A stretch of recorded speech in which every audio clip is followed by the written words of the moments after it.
Dalam memori masyarakat Aceh, Tengku Ilyas Lebe tidak hanya dikenal sebagai tokoh di 3 era perjuangan, tapi juga sebagai alim ulama.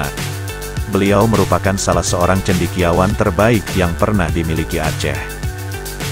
Setelah Darul Islam berdamai dan kemudian Hasan Tiro melanjutkan perlawanan melalui Biduk Aceh Merdeka, Ilyas Lebe juga ikut bersama-sama mendeklarasikan Aceh Merdeka di Gunung Halimon.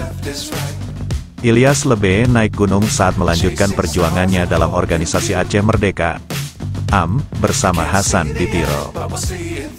Dalam Kabinet GAM, almarhum adalah Perdana Menteri kedua yang menjabat sejak tahun-tahun 1980 sampai tahun 1982. Dewan Syuro GAM sejak tahun 1977 sampai 1982. Dan Menteri Kehakiman GAM tahun 1977 sampai 1982. Menjadi Menteri Kehakiman bukan tanpa sebab atau hanya untuk memenuhi daftar menteri saja.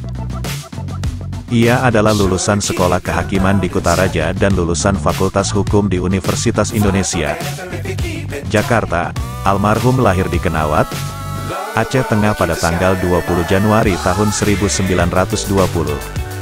Dan syahid dalam sebuah pertempuran di Jeniev pada tanggal 16 April tahun 1982.